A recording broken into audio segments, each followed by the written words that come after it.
aqui com o trio Almodim, doutora Juliana, doutora Flávia e doutora Paula. Doutora Paula, a gente estava conversando aqui agora há pouco, inclusive, sobre o passado, como foi aí a juventude de vocês. Achei interessante a história da Flávia, vamos contar pro pessoal um pouquinho. Flávia e Paula iniciando junto aí na faculdade. Eu e a Flávia, a gente tem apenas 10 meses de diferença de idade, né? Então isso sempre deixou nós duas muito próximas. A Ju era um pouquinho mais velha, a Ju tem 5 anos de diferença, então ela sempre estava um passo à nossa frente. E eu e a Flávia acabamos fazendo faculdade juntas. Quando a gente prestou o vestibular, nós passamos na mesma faculdade e daí optamos para ir para Santos. E quando a gente saiu de casa, acho que foi um baque assim pro meu pai e para minha mãe. O meu pai sentiu um pouquinho mais, porque de repente ele viu a casa vazia. Ele teve de uma vez, e a Juliana já estava profissionalmente trabalhando, já estava na parte da residência, então a Ju já tinha saído de casa há um tempo maior, né? E ele viu a casa sozinho e ele ficava muito triste. Olha só. E daí minha mãe ligava pra gente no final de semana e falava, pelo amor de Deus, voltem pra ficar um pouco com teu pai. Olha. Então a gente tinha que pegar o ônibus, a gente vinha, a gente adorava, né? Imagina, voltar pra casa. E era sempre muito divertido. Normalmente a gente vinha de ônibus, e daí era Santos, Maringá, não tinha ônibus leito, então a gente vinha naquele ônibus mais tradicional. E sempre tinha uma outra pessoa que dormia um pouco melhor ali, né? Que roncava um pouquinho. A Flávia comprava Mentos, alguma coisa, e a Flávia ficava atacando na pessoa que roncava. Meu Deus! Porque ela falava que ela também tinha direito de dormir. Então a gente já sabia que sempre ia ter alguma emoção na viagem. A gente saía lá de sexta à noite, porque tinha aula, aí a gente acabava a aula e saía correndo, né, pegar o ônibus pra vir. Chegava aqui sábado de manhã e a gente voltava domingo à noite pra segunda-feira de manhã chegar lá, trocar de roupa e sair correndo pro hospital. Então era bem corrido. E a gente vinha no primeiro ano, assim, era um fim de semana assim, um não. Então era bem corrido, né? Porque a noite inteira a gente ficava. Então, você já imagina, num ônibus normal já é difícil dormir, né? E eu acho que eu tenho sono muito leve, eu não consigo dormir com alguém roncando do meu lado. Ainda mais no ônibus. Nossa, e começa a dar 2 horas da manhã, 3 horas da manhã, e você vê que você não dormiu nada, é angustiante, mas depois isso acabou espaçando, né? No segundo ano, terceiro ano, a gente diminuía, né, de vir. Meus pais acabaram indo algumas vezes para lá, para visitar a gente, e aí entrou no internato, aí não tinha, né, mais como ficar vindo tanto assim, vinha mais nos feriados, até que foi a formatura. E aí a gente saiu de casa, eu e a Paula juntas, estudamos juntas os 6 anos de faculdade, e quando acabou a faculdade foi quando a gente separou, né? Eu e a Paula falou, agora vamos prestar cada uma a sua residência, para onde vai e o que vamos fazer. Eu já tinha casado, eu casei no 5º ano da faculdade, com o Rafael, e aí eu fui morar, então, literalmente, depois de casada, já fazia mais de 1 ano de casada, fui morar com meu marido. E a Paula foi morar com a Juliana. Que daí foi aí é outra história. Eu na casa dos seus pais. A Juliana já tinha saído. Eu estava em São Paulo. Apesar de a gente ter essa idade de diferença, a gente teve vários encontros aí da vida em comum. E mesmo com a diferença de idade, a gente sempre foi muito unidas. Então eu lembro quando elas foram prestar vestibular em Santos, eu que fui levar elas para o vestibular, para ficar com elas, prestar prova. A gente sempre esteve muito juntas, mesmo com essa diferença de idade. E aí quando elas passaram a residência, eu já estava trabalhando, na verdade, em São Paulo. Eu tinha acabado a minha residência em oftalmologia, já tinha feito a minha especialização fora, e aí estava trabalhando por lá. E aí a Paula veio morar comigo, e a Flávia, na verdade, foi ser minha aluna. Isso. Aí eu fiz residência onde a Juliana era preceptora. Olha que legal. E na época a Ju morava sozinha, sei lá quantos anos, Ju? Há vários anos. E de repente ela teve que aprender a dividir a casa comigo. Que não era fácil, porque a Paula era uma bagunceira, folgada pra caramba. A questão era assim, eu no meu R1, A residência que eu passei, algumas pessoas acabaram desistindo, então, sei lá, eram para ter 20 residentes, nós ficamos em 14. E a gente teve que se readequar à quantidade de trabalho, não diminuiu. Não, e vida de R1 é terrível, todo mundo que passou sabe. É muito puxado. Então, o meu R1, eu acho que eu sobrevivi. Eu fazia plantão a cada 36 horas, descansava 12, fazia mais 36. A Juliana, inúmeras vezes, ela ligava para mim, para ir conversando comigo no carro, que ficava no Bluetooth, para ela falar, olha, você vai dormir, então vem conversando comigo para chegar em casa. Ela sempre... Cuidado de mãe sempre, né, irmã? Inúmeras vezes, eu cheguei em casa, eu tomava banho, eu já queria dormir com a roupa, para no outro dia ir trabalhar. A Juliana ter 5 minutos a mais para dormir, né? Ela dormia com a roupa. Inúmeras vezes, a Juliana penteava o meu cabelo, porque eu tava muito cansado, tava no nível de cansaço, de estresse alto. Não só mental e físico, né? E mesmo assim, eu queria chegar em casa, eu queria lá saber o que estava na geladeira, se eu tinha que comprar, se eu tinha que jogar fora, que eu tinha que arrumar a casa, eu não queria isso. E ela sempre teve a casa extremamente arrumada. E de repente entra uma pessoa que aparece de vez em quando, que quer comer, deixar as coisas do jeito que tá e dormir, e começou a atrapalhar ela. Ela aguentou acho que 1 ano e meio. Olha, muito bem. Daí depois... Daí eu casei, né? Eu vim embora, eu casei. E daí eu fui expulsa da casa dela. Casei. E daí eu aprendi a morar sozinha, de fato, né? Depois eu fui pro meu cantinho. E que também foi muito importante. É que daí já era o R3, daí melhorou muito a minha vida, né? No R3 já era bem melhor. Mas foi importante. Foram momentos que acho que ninguém vai esquecer, né? Não. Bons e ruins, Sim. mas que a gente não vai esquecer. Não, com certeza. Nunca mesmo. Falando em memórias, tem uma memória que eu me lembro muito bem também com as duas. Quando eu fui fazer a minha especialização nos Estados Unidos, logo no começo eu estava me sentindo muito sozinha. E aí as duas foram me visitar, passar um tempo comigo. E aquela coisa, né? Casa de ferreiro, espeto de pau. A Paula tinha acabado de fazer uma cirurgia no olho. Do quê? Ainda estava com pontos e tudo mais. Ela tem um transplante de córnea. Acha? Uhum. Sim. E Quem fez? foi o Dr. Eduardo Martinez. Esse negócio de operar a família não é legal, né? Tem um emocional junto. Então, a cirurgia é linda, graças a Deus ela tá super bem hoje. Mas durante a viagem estourou um ponto. E o nosso desespero? Era final de semana, fora do Brasil, nós três. Não, foi bacana que a gente saiu para o outlet fazer compras e passou a dor dela. É verdade. E não arrumaram? Não, aí depois foram para oftalmologista. Primeiro vamos fazer compra, depois com certeza. Mas o olho da Paula, ele é seletivo. É incrível, porque outra vez a gente em Londres, aí eu e ela, sozinha também. Outro ponto que arrebentou. Isso acontece em viagem internacional. Ele quer provar, né, dos hospitais. Conhecer médicos de fora, né? Mas o que é muito legal? Somos 3 mulheres, cada uma com a sua personalidade, sem sombra de dúvidas. De longe. Mas melhores amigas. Assim, acho que uma, com certeza, faria tudo pela outra. Eu sou capaz de qualquer coisa pelas duas. De proteger, de cuidar, de se precisar ficar na minha casa, se eu precisar sair, qualquer coisa. Uma tá à disposição da outra. E isso é muito bacana. Eu sempre quis ter um filho a mais, porque eu falava que meu filho tinha que saber o que era a irmandade. Porque para mim, são as pessoas mais importantes. Óbvio que tem os pais, né, ali, mas é quem te conhece desde o início e que vai te conhecer até o fim. Tem coisas que as irmãs sabem, que os pais não sabem. Aquela coisa. Exatamente. De irmãs crescendo junto, ainda mais vocês duas, principalmente com uma idade mais próxima, né?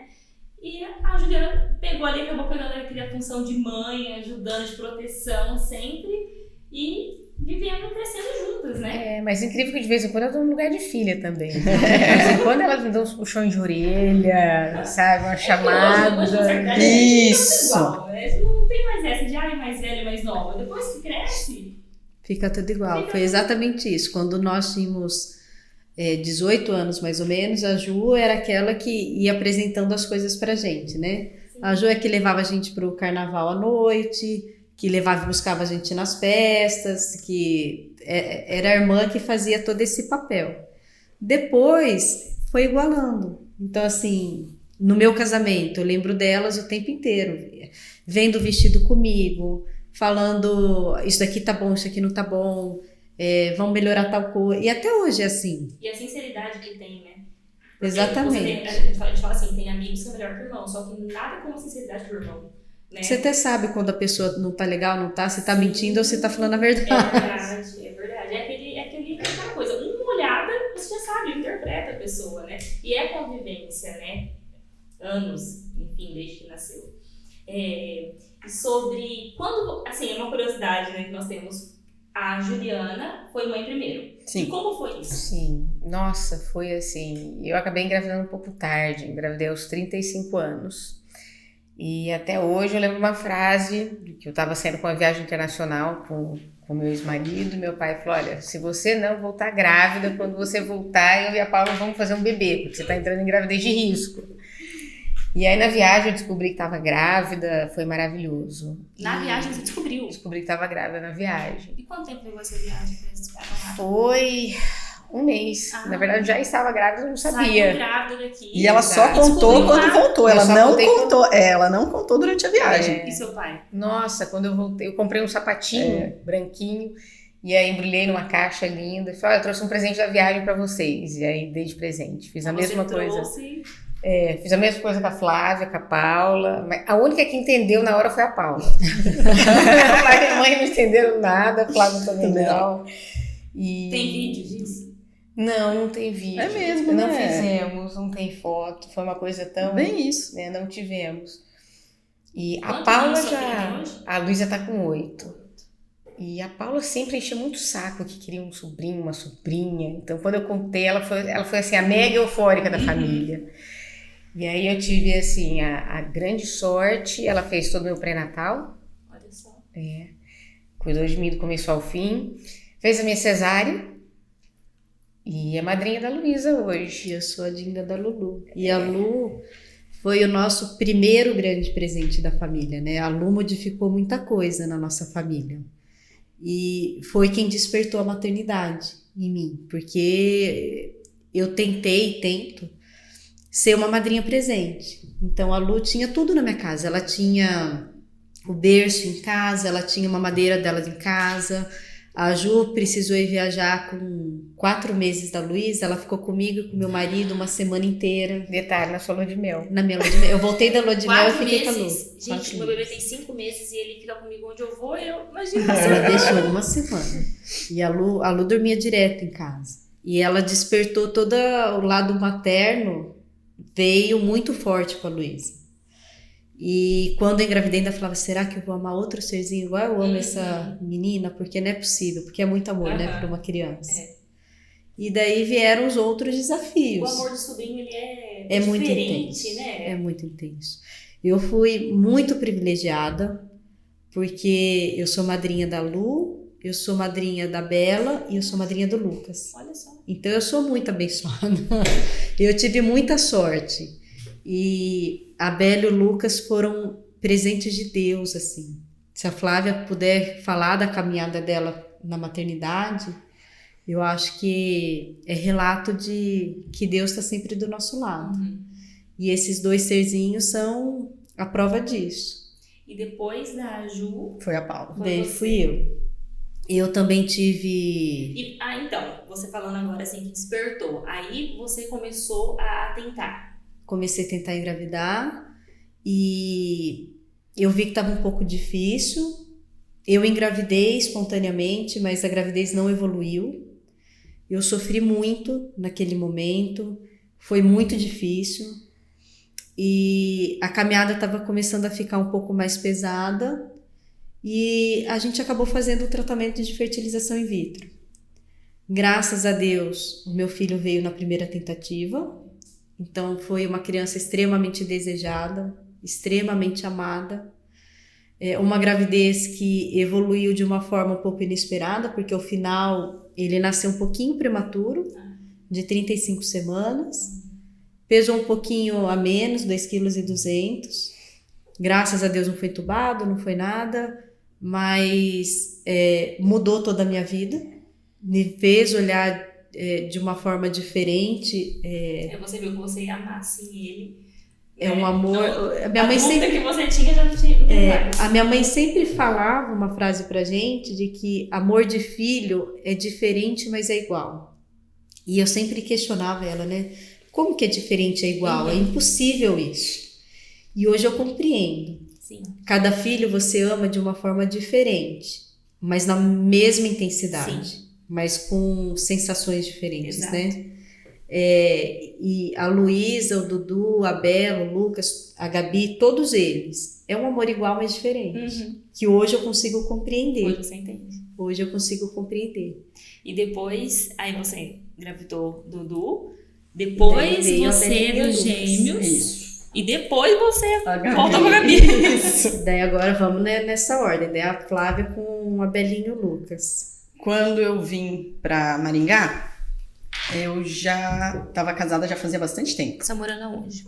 Eu estava morando em Sorocaba. Ah, Eu fiz minha residência lá com a Juliana em São Paulo. tá. E depois fui fazer meu fellow em Sorocaba. E meu marido morava em Indaiatuba. Olha. Era perto, mas Como ficava... vocês conheceram, gente? Eu e meu marido? Vixe, eu tinha 14 anos quando eu conheci ele. Eu também com meu marido, 14 anos. Foi no clube que eu conheci ele. Mas daí, depois de 10 anos namorando, nós casamos. Ah, tá. E aí eu vim pra cá, meu marido veio 1 ano depois, ainda pra cá. E aí eu tava com 32 anos e meu pai me pressionando se eu ia ter filho. Foi a mesma, mais ou menos, história da Juliana. Né? Doutor Gilberto Amodim, né, gente? Não é pra menos. Tá ficando numa idade, sabe, que tem que ter. E aí eu não sabia se eu queria ter, se eu não queria ter. Eu tava na dúvida e aí... Então meu Na pai... dúvida ainda. Eu ainda tava na Diante dúvida. de todo esse cenário. Meu pai e a Paula falaram, então vamos congelar óvulo, né? E aí É pra não se foi- arrepender. Foi o que eu fiz. Vamos congelar óvulo. E aí congelei e deixei lá.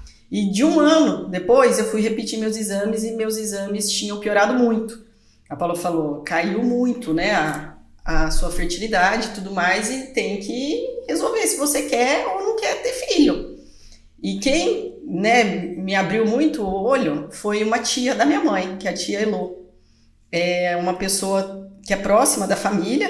Ela não teve filhos, ela optou por isso, a vida dela, ela seguiu profissionalmente bem, nunca teve filhos, e ela virou pra mim um dia e falou, Flávia, se você tem dúvida, tenha, porque hoje eu me arrependo de não ter tido. Pode ser que você hoje não ache que, sabe, que você queira, mas lá na frente, se você tem alguma dúvida, é melhor você ter, porque depois você vai se arrepender. E aí já tinha a Lu, já tava maiorzinha, tinha o Dudu, que tava, né, um pouquinho pequeno ainda, mas já tinha 1 ano e pouquinho. E eu virei madrinha do Dudu também. Né? Aí quando começa a conviver mais, a Jan pode até falar, com a Luísa eu não convivi muito, quando ela era pequenininha eu não morava aqui, e eu tinha muito medo de criança. A Jana falava, vai lá e fica com a Luísa. Eu falava, eu não sei dar conta de criança, eu não consigo, sabe? Então eu tinha que ter alguém junto comigo pra dar conta da Luísa, porque eu não dava. Não é? Eu lembro que uma vez eu tive que... eu tinha uma consulta médica em Londrina e não tinha ninguém pra ficar com a Luísa. Eu falei, Flávia, eu vou perder meu horário, só tem você vai ficar com a Luísa. Ela desesperou, não vou. Você vai lá em casa, pôr desenho, galinha pintadinha, vai brincar, é isso. Nossa, eu falei, Eu volto em 3 horas no máximo. Mas, nossa, que terrível. Ela era apavorada. então eu tinha medo. Sabe, saber se ia dar conta, se não ia dar conta, não sei o quê. Mas depois, conversada com essa tia, eu falei, não, eu quero ter. Então vamos ter. Aí falei pra Paula, vamos tentar engravidar. E aí eu e meu marido começamos a tentar aparelho anticoncepcional e não engravidava, e não ovulava, e não menstruava, e ficou 1 ano tentando e não consegui. Nossa. Resumidamente, né? Então vamos começar um tratamento. Eu falei, tá bom, mas pra fazer o tratamento, eu quero ir pra fertilização. Falei pra Paula.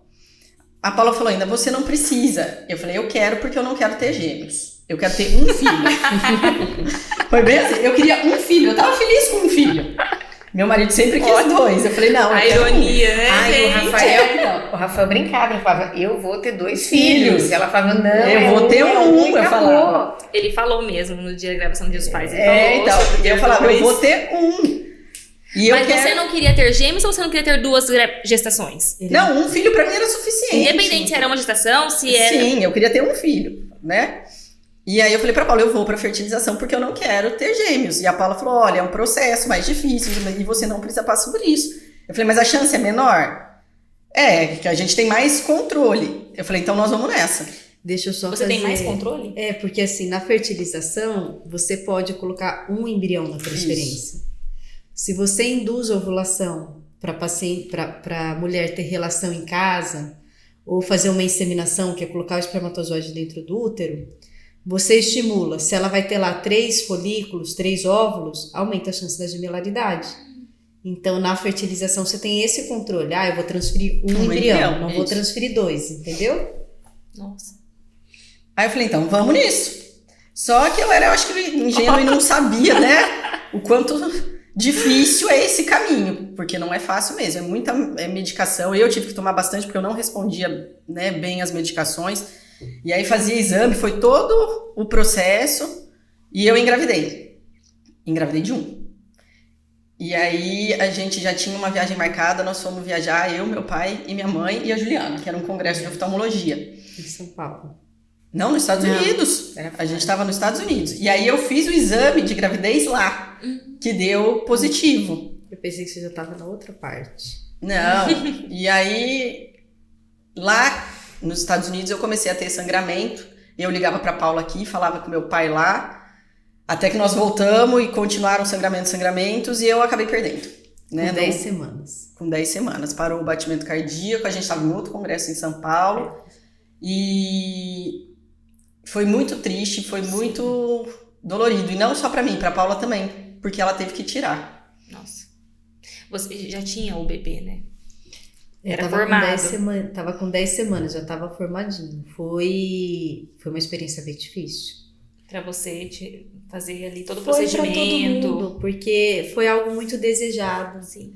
A gente viu o esforço que a Flávia teve com a medicação, com a coleta, com a transferência, com o sangramento que ela vinha tendo e tomando a medicação para tentar evitar aquele sangramento. E o aborto é muito triste. Sim. Então, não tem como não ter mexido com a família inteira. Sim. E quando foi o procedimento mesmo, né, para fazer o esvaziamento da cavidade uterina, eu lembro que no dia eu cheguei pro meu pai e falei, e agora? Quem vai fazer? Meu Deus. Porque não tem como separar completamente. É a tua irmã que tá ali. Exato. Eu virei pro meu pai e falei, eu faço, porque o pai também tá fazendo na filha, é muito complicado, né? Eu lembro que eu fiz uma oração, graças a Deus foi muito rápido, foi muito tranquilo o procedimento, mas eu lembro que eu finalizei, eu saí do centro cirúrgico, eu sentei no chão e comecei a chorar. Porque não tem como você separar 100% daquilo. Com certeza. E depois daquilo, a Flávia modificou muito. Aí eu pus a cabeça, demais. Agora eu quero engravidar. Aí eu falei, agora eu vou engravidar. Ela amadureceu demais. E eu lembro que ela chegou em casa, sei lá, alguns dias depois do procedimento, né? Ela virou pra mim e falou, eu tô pronta pra outra. Daí eu falei, olha, eu não tô. Porque a Paula quem falou, não está sou eu. Porque foi isso, ó, vamos esperar, quanto tempo? Fui falar com a Paula. Não, vamos esperar não sei o quê. Falei, não, quanto tempo eu preciso, né, pro organismo mesmo? Não, Sim. Você tem que menstruar, ela falou e tudo mais. Aí eu menstruei, tá bom, podemos começar? Ela fez isso. Super rápido. Não, foi no outro ciclo, já começamos. Aí a Paula falou, agora você vai me escutar? Você não precisa de fertilização. Eu falei, ótimo, não quero mais. Eu virei pra ela e falei, vamos tentar do jeito mais simples. Vai ser menos traumático pra todo mundo. Daí ela só falou assim, só que você sabe que eu não tenho ovulação regular. Então induz minha ovulação, ela falou. Eu falei, ok, eu vou induzir e a gente vai fazer do jeito mais simples possível. E vamos fazendo ultrassom e vendo, né, os folículos. Aí, e a gente ia vendo, ia fazendo, até que cresceram lá. Os folículos, ela falou, ó, agora tá na hora da gente fazer, né, tudo certinho, você tem a relação com seu marido, mas você tem 4 folículos. Então, assim, a chance maior é de não engravidar, ela falou. A chance de engravidar é menor, mas se engravidar, você pode engravidar de 1, 2, 3 ou 4. Foi desse jeito. Mas eu lembro que eu virei pra ela e falei assim, a chance maior é de ser gêmeos. E daí eu lembro da resposta dela. Ela falou, se for gêmeos, eu vou ser abençoada porque minha família tá completa, eu não vou mais passar por isso. Eita, Eu falei que seja o que Deus quiser. E vamos fazer. E aí fizemos todo o procedimento que ela falou pra fazer. Tinha que esperar 2 semanas depois pra ver o resultado. Eu não sentia nada. Essas 2 semanas não tive nada, não tive sangramento, não sentia nada. Falei, não engravidei, né? Ela fez o teste de Aí farmácia em casa. eu fiz o teste de urina. Eu comprei. Uhum. Uns 2 dias antes do que tinha que fazer o de sangue. Porque a Paula ia viajar. E quem ia ficar era meu pai. E eu fazia meu acompanhamento com a Paula. Aí eu virei pra ela e falei, olha, eu não engravidei. Eu quero que você já me passe a medicação pro próximo ciclo. Porque você vai viajar, você já deixa prescrito que eu vou começar. Aí ela falou, mas você não fez o teste ainda de gravidez, não tá no dia. Eu falei, mas eu sei que eu não tô grávida. Eu não contei pra ela que eu tinha feito de urina. Eu fiquei quieta. Aí ela falou, você tem que fazer o teste de gravidez. Eu falei, eu não tô grávida, eu sei que eu não tô grávida, eu não tô sentindo nada, não tenho nada, me deixa o remédio. Aí ela falou, eu não vou deixar até você fazer o exame, né, de gravidez. Aí eu falei pra ela, mas eu não preciso fazer. Ela falou, vai lá e faz, mesmo com 2 dias de antecedência, ela falou, vai lá e faz. E vamos ver o que acontece, depois eu te passo o Mal remédio. sabia era, você já tinha feito. Eu tinha feito de urina e deu negativo Então, de mas eu urina, não por isso sabia que eu que falei. não E ela não foi. sabia. Entendi. Mas eu fui colher o de sangue. Eu falei, sabe, na hora do Vamos almoço, lá, né? vou lá, vou colher. Aí tinha que buscar à No fim tarde. do dia. E ela não foi. Eu não fui, eu tinha E até esquecido. Eu tava com meu filho passeando de carrinho, porque ele tava com o olhinho, né? Flávio, e o resultado? Ah, não peguei. Eu falei, então a gente vai lá buscar agora. Isso, aí nós fomos lá buscar. Eu e ela, a pé, porque era pertinho. A moça pôs no envelope, me deu e foi embora. Eu nem abri o envelope, saiu eu e a Paula andando. Né? Né? Assim, mas você não vai abrir o resultado?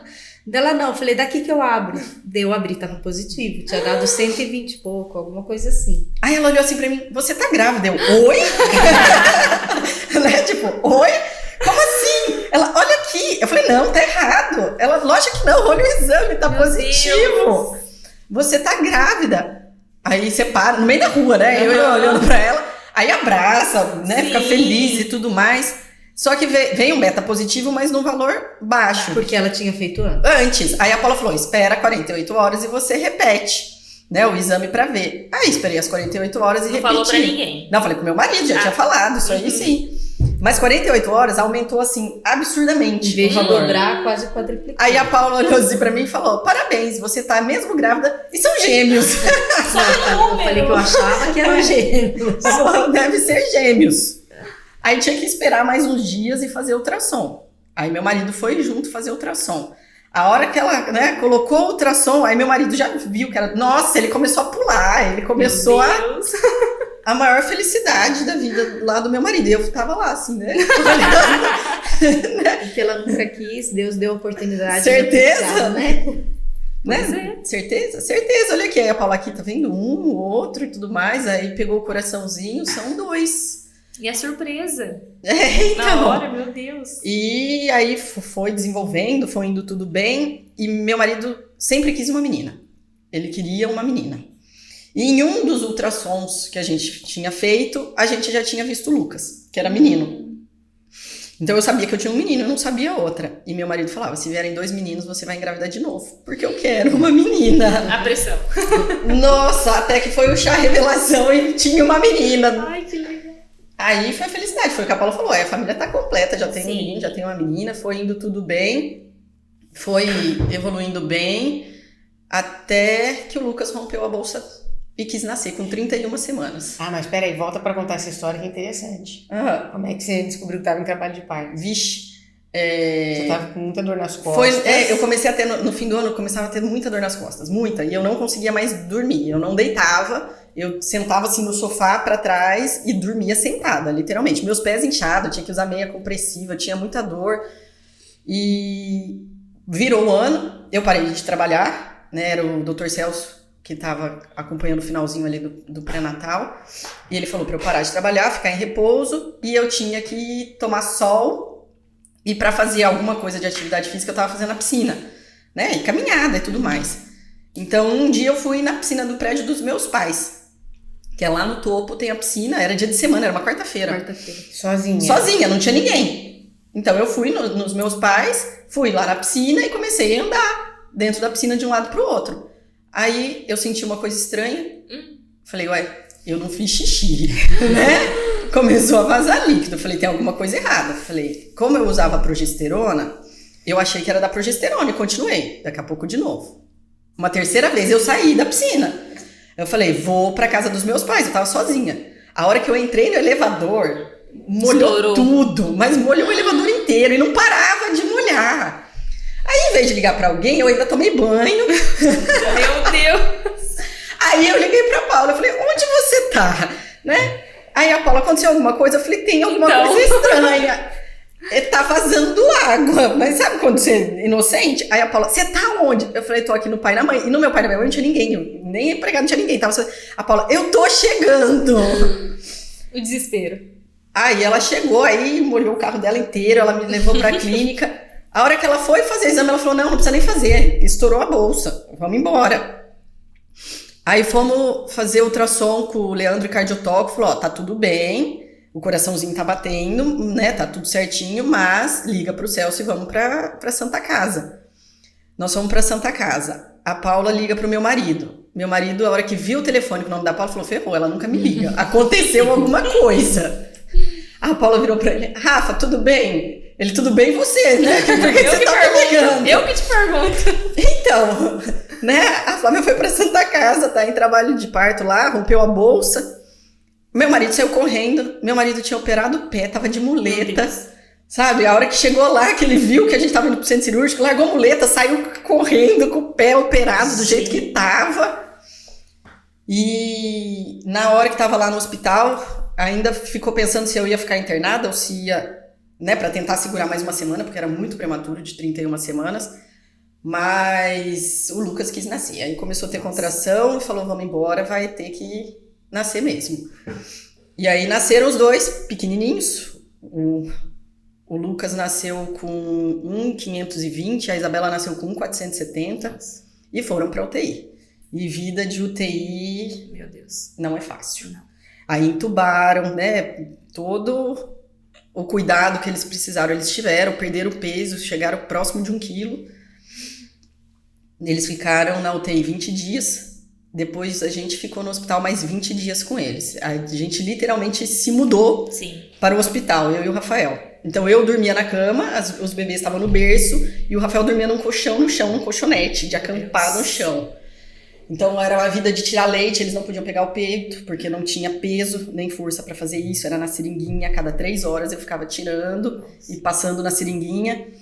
Aí esse processo todo levava quase 2 horas, eu dormia 1 hora, tinha que começar tudo de novo, né, para fazer, para eles, né, se alimentarem. E isso era madrugada fora, do dia inteiro. Não tinha dia nem noite, na verdade. Nada, fazendo isso. Aí, quando eles estavam com 40 dias, a gente foi pra casa. Mas foi assim... 40 dias de vida. Difícil. O primeiro ano ali, os primeiros dias eram... Mas eles são guerreiros. Os dois, hoje...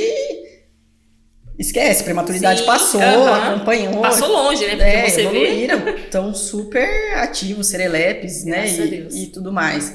E hoje, depois que você, né, que eu falava tanto que eu não queria ter gêmeos, hoje isso é uma bênção na minha vida. Os dois são muito unidos. E tudo que eles passam juntos. Então, né? Foi aquele negócio de introdução alimentar, foi junto, né? Desfraude foi Sim. junto. É tudo junto. Eles fazem tudo junto. Briga que nem... Se vocês três tinham uma união, agora imagina eles. Tem, porque assim, É. eles brigam, brincam. Aí você para e fica... Mãe, cadê a Bela? Ou cadê Ai, que o Lucas? Né? Que gracinha. E todos eles, né, são muito unidos. Os Então, primos, assim, né? Os São. primos. A Luísa, por muito tempo, foi a irmã do meu filho. Como eu não tinha a Gabi, ainda não tinha a Bela e o Lucas, ela era irmã do Eduardo. E eles têm, de fato, uma relação de irmandade, não é de primo. E é muito bonito de ver. Eles precisam estar juntos toda semana.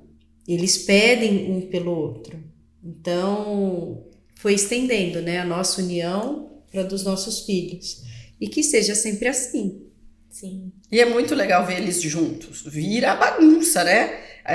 Eu, pelo menos, brinco, a Luísa é a rainha da gangue, que eu chamo eles de gangue Almodim, eles, né? Porque ela é a mais velha, ela vai controlando, e é bonitinho, você tem que ver os outros obedecem ela. Tem que ver, e brincam, e a gente sabe que daqui a pouco a Luísa vai chegar numa idade que vai ficar mais difícil. Mas mesmo hoje, e ela brinca, e ela cuida, ajuda. Ela vai ter esse cuidado, igual a doutora Juliana teve por vocês, ela vai ter o cuidado por eles, filhos, né? E é muito legal ver, assim, a gente passando tradições que a gente recebeu dos nossos pais para os nossos filhos. Então, nós somos criadas num ambiente de muito amor, de muita união, graças a Deus. E mesmo com meus pais trabalhando muito, a gente sempre tinha o nosso tempo. Então, todas nós temos memórias de Páscoa, de Natal, com Papai Noel, com a mesa E me farta. conta sobre vocês ainda procurar o ovo da Páscoa. Pois é. Como é isso, gente? Gente, desde pequenininha, minha mãe fazia pegadinhas de coelho com farinha em casa. E ela faz até hoje. Olha e ela isso. esconde os ovos de Páscoa e a gente tem que procurar. E ela não vai só falando, dos tá netos, quente, tá né? frio. Não, de todo mundo. De todo mundo. De todo mundo. E nessa não foi só a gente. Os maridos maridos, também. todo Genros mundo. entraram. Entrou todo mundo. A Páscoa é na casa dela. E engraçado, quando não tinham ainda nenhuma das crianças, mas nós já éramos adultas, sei lá, com 20 e poucos anos, teve algum dia que ela não fez, alguma Páscoa que ela não fez. A Flávia acordou, olhou pra ela e falou assim, olha, eu vou fingir que eu não acordei, eu vou voltar pro quarto e meu você Deus. arruma a casa. Aí ela fez. E Fez. ela fez. Aí depois disso ficou toda... Nunca mais deixou de fazer. Não, faz todo. Mas é o que a ela Ju faz. disse, apesar da medicina exigir um tempo grande da minha mãe, do meu pai, eles sempre conseguiram administrar isso de forma saudável para nós. Então, eles conseguiram fazer com que a imagem de médico fosse uma imagem admirável, tanto que todas nós seguimos a mesma profissão, porque a gente via o amor deles pela medicina, mas eles foram muito presentes como pai e mãe. Então, minha mãe, era aniversário, a minha mãe, eu lembro que sempre teve festinha pra gente. Não existia buffet naquelas épocas, né? Não. Ela fazia ela festa. fazia. Então, assim, a minha mãe sempre fazia na véspera umas travessas de brigadeiro, de beijinho, que era pra gente enrolar. Ela encomendava alguns que eram pra pôr na mesa, mas tinha lá umas 2, 3 travessas que ela falava, agora a gente vai fazer os docinhos pra festa. E todo mundo participava. E a gente participava, só que ela já Delícia. sabia que era pra gente fazer bagunça. Então, assim, a gente enrolava, a gente fingia que deixava cair no chão sem querer e falava, mas mamãe, esse caiu no chão, não pode ir pra festa. E daí a gente comia. Então, ela já fazia aquilo pra unir a gente. Então, isso são lembranças que com certeza a gente passa para os nossos filhos. Sim. A Páscoa, o Natal, as datas comemorativas, ela sempre fez com que fosse realmente um evento de união, de comemoração. E da gente poder agradecer a família que a gente tinha. Sim. E a gente tenta passar isso para os nossos filhos hoje. E hoje em dia a gente vê que isso esfriou, né? É muito raro ter isso. Eu tô surpresa de ouvir isso, que a doutora Edna faz com vocês ainda. Faz. Porque hoje em dia, nós temos uma cultura totalmente diferente e entra assim que a vida já é mais corrida. Isso que a doutora Edna, desde sempre, a vida dela foi sempre corrida. Não é assim, hoje em dia a vida é corrida, a gente parou de fazer. Não, é porque quando você quer fazer, você faz, né? Tá aí a doutora Edna pra Ela faz. mostrar Não, e a isso. gente faz daí cada uma na sua casa, a Páscoa dos Com os filhos, filhos. pra procurar. E quando chega na minha mãe, faz Faz de de novo. Eles vão Sim. todo Eles vão mundo procurar. esperando já. Já, vai procurar E vai de vocês novo. também esperando. Tá. O Benê tá procurando os ovos. Sim. Hoje, pra gente é sagrado, o domingo é o almoço na casa da avó. A minha mãe, ela tem que organizar o almoço lá, que a gente leva todas as crianças, e daí a minha mãe sempre arruma a casa por causa desse almoço, pensa no que cada um gosta de comer, na sobremesa, e daí as crianças já sabem. A gente vai primeiro para a igreja no domingo de manhã, sai de lá, vai todo mundo para casa da vovó, É o almoço, depois do almoço, vai entrar na banheira da casa da vovó, vai brincar a tarde. Eles esperam pro domingo por causa disso. Que delícia. E são as memórias afetivas Sim. que fica pro resto da vida. Com certeza. Que são as memórias que nós temos, que eles criaram. E que é importante. Sim, a doutora Edna, desde a primeira vez que eu conversei com ela transmite isso. Ela é muito cuidadosa. É, assim, uma mãezona mesmo, né? Às vezes as pessoas conhecem ela só como a doutora Edna. Só que chegar um pouquinho mais perto já é nítido. Não precisa ser tão íntimo para ver isso nela, né? A primeira vez que eu conversei com ela falou. E ela citou também o planejamento e o cuidado que ela teve, ela e o doutor Gilberto, construindo esse hospital pensando em vocês. Né? Não só em vocês, como nos netos, e ela cita muito os netos, também a família e o amor que ela tem. E como é pra vocês isso hoje, receber esse presente também, esse cuidado? Nossa, é demais. Acho que eu começo a chorar se começar a falar, porque eles já estão numa fase da vida que dava pra estar tirando o pé, na verdade, com certeza. e aproveitando a vida deles. Sim. Né? E não, eles trabalharam até agora pela gente. E o Dr. Gilberto também, eles falam principalmente que não é só sobre isso, é sobre o ser humano em todo cuidado, os estudos que ele faz, tudo. Porque assim, ainda que a área dele, o que ele escolheu, ainda é família. Porque é reprodução humana, é gerar família, construir famílias. Porque a gente entende que hoje, igual a Flávia relutou ali em ter os filhos e tal, mas quando decidiu, viu a grandeza da família com filhos, como é. E é isso que ele quer passar para as pessoas que não podem, que não conseguem. Ele consegue resolver o problema das pessoas e ainda deixar aí um legado, né? Tanto para a audiência, para pessoas, como para a família, netos e... É muito lindo. Mas a gente vai dar conta de continuar esse trabalho lindo, se Deus quiser. Acho que a gente teve bons exemplos e nós três temos muito orgulho, na verdade, de onde viemos e de onde estamos indo, com certeza. E o que vocês esperam para onde estão indo? Eu espero que a gente possa realmente fazer que esse hospital seja um hospital de referência.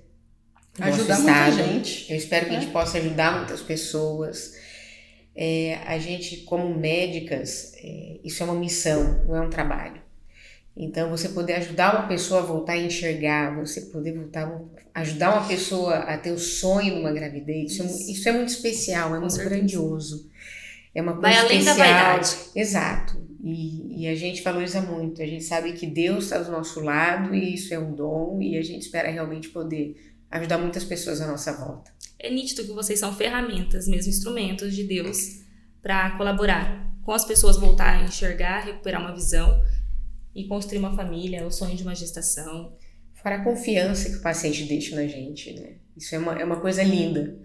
Quando o paciente confia o olho numa cirurgia, ou confia, poxa, os seus segredos mais íntimos para ter uma família, é um privilégio muito grande. Sim. É isso, né? O que a gente vê, que é o exemplo que a gente tem, porque, que nem da parte do meu pai e da Paula, se fala assim, fazer uma família. Oftalmo, você vê, muita gente acha que oftalmo, vou lá fazer óculos, sabe? Eu pensava. Então, o oftalmo é só pra isso, é só pra fazer óculos, sabe? Não tem... Só pra ver se eu tô enxergando bem, se eu preciso de mais graus. Isso, né? Igual eu falei. Não é, sabe? Não é a realidade. Sim. Então, a grande maioria dos nossos pacientes hoje não são de óculos. São pacientes que realmente precisam da nossa ajuda para enxergar melhor e que, às vezes, o óculos não resolve, né? E graças a Deus, a tecnologia só melhora, né? Então, ontem eu fiquei assim, parecia criança com um aparelho da Juliana novo. Você tinha que ver que... Qual é o aparelho? É um aparelho de visão subnormal, que é uma órtese que você põe no rosto e ela aumenta o tamanho de imagem, muda contraste, você também consegue fazer viagem de realidade virtual, acessar Netflix, Prime Video, várias coisas, e pessoas assim, com baixa visão, conseguir voltar a enxergar. Uau! Já tive uma paciente com esse óculos que ela tem retinose pigmentar, que é uma doença degenerativa, que não tem tratamento, você vai perdendo a visão aos poucos. A paciente tem visão assim, num olho só e de vultos. anda de bengala. A hora que ela colocou o óculos, ela voltou a ler, ela voltou a andar. Meu Deus. Ela pegava o celular, queria ligar pro pai, pra mãe, pra ver o rosto deles de novo, sabe? Uma coisa assim, emocionante. É emocionante. Então não é só óculos, entendeu? Que a gente faz, que o nosso trabalho é isso. Não é isso, é muito maior do que isso. E uma pessoa que está sem enxergar, sabe? Que já se adaptou àquela vida, ela voltar a enxergar é uma alegria muito grande. Não só para ele, pra gente também. É uma satisfação muito grande a gente poder ajudar essas pessoas. Com certeza. É nítido isso, o amor de vocês pela profissão. E, assim, além de tudo, trabalhar junto com a mãe, que é tudo isso para vocês que citaram hoje, né? A Paula com o pai, estar aqui todos os dias, uma estrutura dessa agora ainda, para melhor atender as pessoas, com mais agilidade, que é o hospital, né? Acho que a ideia do hospital trabalhar em justamente família. Isso. Olha, mas vocês ficam muito tempo junto e tudo mais, mas é a melhor coisa que tem. Sim. Porque um ajuda o outro na hora, sabe? E tem a verdade no trabalho, entra essa parte, né? Tem a verdade, o sangue que vocês dão pro mesmo propósito. Todo mundo trabalhando pro mesmo bem comum. Assim, Exato. E querendo somar, né? Nós somos sempre motivadas a pesquisar coisas diferentes. Nunca se contentar com aquele resultado. Então, há uma dificuldade. Quais são as opções que nós temos para ultrapassar essa dificuldade? E daí entra essa linha de pesquisa que é muito forte no meu pai. Sim. E que ele sempre disse pra gente, né? A gente precisa tentar resolver o problema das pessoas. Se não existe, então a solução que a gente quebra a cabeça para tentar achar. Ainda vai existir, né? E daí entram tantas pesquisas lindas que já surgiram e que surgem, né? Diariamente aqui no hospital. E agora assim, entrando nesse contexto, né? Trabalham juntos, vivem juntos todos os dias, etc. Como é quando não está aqui? Quando tem o tempo de família? Vocês falam também disso? Nossa, almoço de domingo. Só fala de trabalho? Porque, gente, eu trabalho, a agência, sou sócia com meu marido, e a gente fala 24 horas. A gente vai dormir, estamos prontos para dormir. Ah, mas sabe aquela ideia? Isso. É assim também? Assim, é assim mesmo. Mas é gostoso, né? É bom desse jeito. Então, é legal ter isso também, que já vai conversando, tá ali dentro da própria casa, não só com os pais, com os filhos, já acaba... Não, acaba surgindo, lógico que acaba surgindo, acaba falando às vezes, de um paciente, sabe, você pensa, pensei diferente isso, podia fazer de outra forma e tudo mais... Mas no meio ali do caminho tem um monte de criança, às vezes, correndo, pulando, e chama, mãe, vem aqui, ou vó, agora, vem aqui. um insight. Os filhos de vocês vão, não digo induzir, mas vão mostrar esse caminho? Medicina? Eu acho que não é uma coisa de natural. longe, exatamente. Eles vivenciam a nossa rotina diariamente. Então, a gente fala sobre o que foi que aconteceu com meu pai, com a minha mãe e conosco. Sim. Ninguém virou para mim e falou, você tem que fazer medicina. Eu vi o quanto eles eram felizes naquela profissão e o que a profissão trazia para eles de felicidade, porque eu saía para almoçar com o pai de domingo, sempre tinha um casal que vinha agradecer ele. Olha só. Porque o filho estava lá porque ele tinha ajudado. Nossa, quantas vezes eu lembro que a esposa chegava e falava, teu pai que fez esse, viu? Olha só! Então a gente sempre vivenciou isso. E daí foi natural a escolha da medicina. E agora, para os filhos de vocês, imagina agora, tem os avós e tem mãe e tia. A Luísa, ela já fala. A Luísa fala, quando eu crescer eu vou ser médica de olhinho porque quero trabalhar com a mamãe e com a vovó. Olha só. A Luísa fala. O exemplo. Vamos ver se tem vai tanta mudar coisa ou não, para vai ser muita acontecer. coisa pra acontecer. Tem tanta coisa para acontecer, tem tanta coisa para eles viverem. É verdade. Não vai ser a gente falando explicitamente sobre a medicina, mas eles olhando o nosso dia a dia, o nosso viver, né? Exatamente. É igual você falou, como não é só aqui, é em casa, eles vão vendo, vão vivenciando, e imagina o orgulho deles, ouvir, igual vocês sempre ouviram falar, foi esse aqui, seu pai que fez esse aqui. Imagina deles terem os pais, os avós. Acho que não vai ter muito pra onde eles fugirem, não, viu? Vamos deixar eles crescerem. Exatamente. Deixa eles crescerem, serem felizes e tomar o caminho deles, né? É isso aí. É isso aí, meninas. É isso aí. Então, encerramos mais um Almodin Cast e ansiosa pro próximo.